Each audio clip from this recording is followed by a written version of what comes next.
What's happening, folks? We're back for another Dolly Dots. And Luca's trying to figure out what's happening. I think you just woke up, girl. And we're returning for another B-side from the era of American Dream, 1980. And I think this is the B-side to Dreammachine, and it's Hollywood. Of course, that's a very specific proper name reference, though it is also used as a metonym for all of the entertainment culture, both positively and more critically assessed, that comes from the American motion picture industry, or at least, the major studios.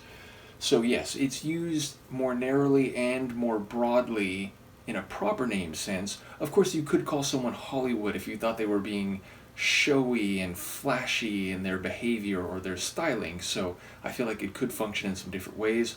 Let's give it a listen. This is Dolly Dots, the tune is Hollywood, and it's a B-side of the song Dreammachine, and from 1980.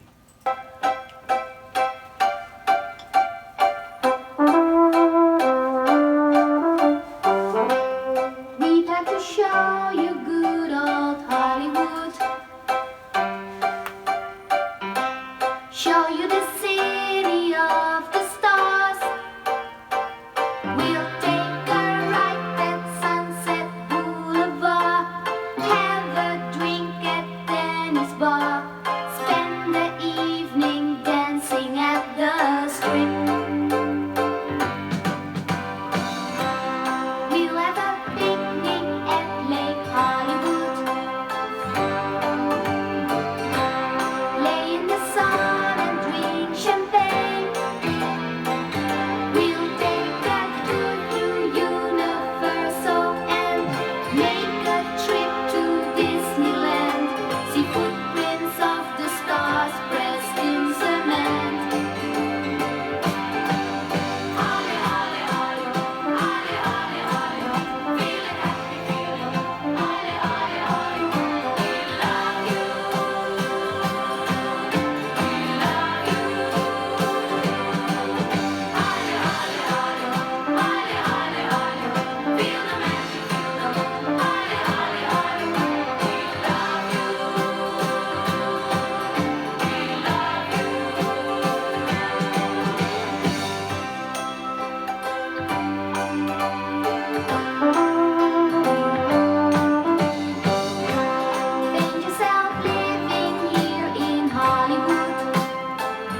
was really wailing there.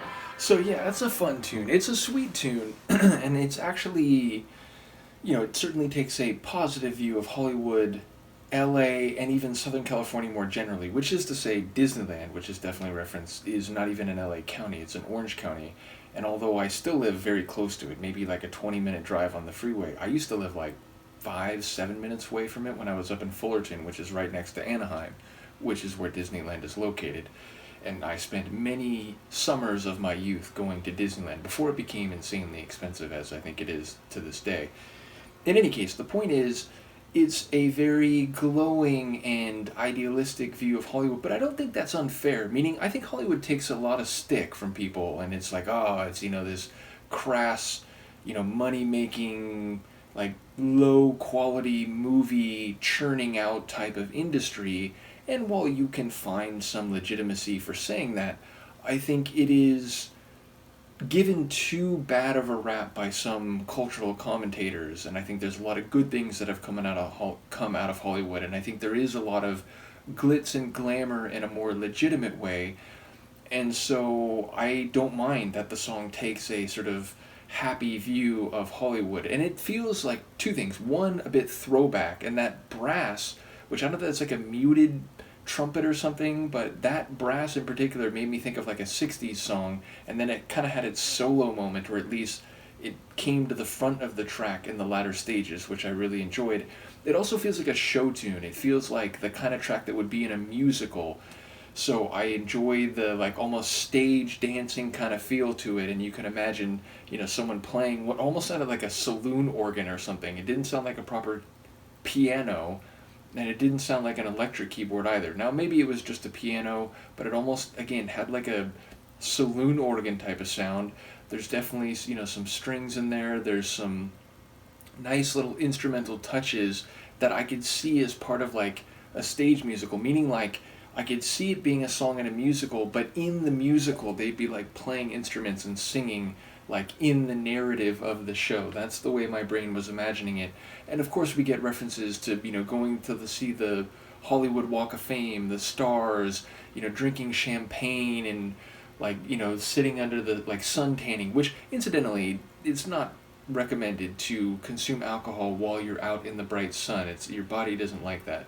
Nevertheless, it is a sort of, warm, idyllic type of image. We get reference to, going down Sunset Boulevard, one of the most famous streets in Los Angeles and Hollywood specifically.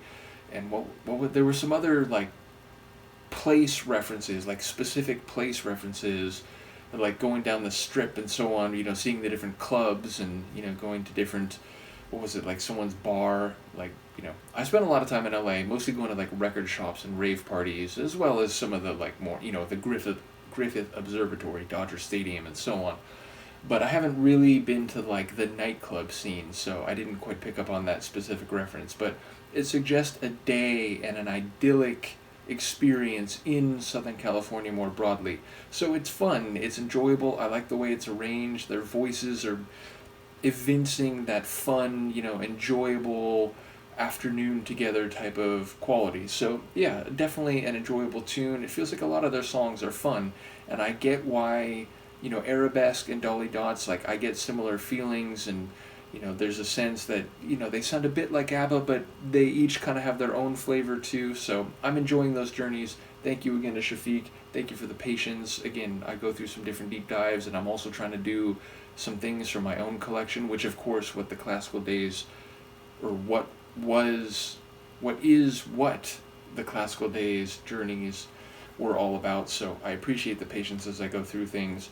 I will try to keep everything coming in a relatively timely fashion. Let me know what you think of this one, and I will see you next time. Peace.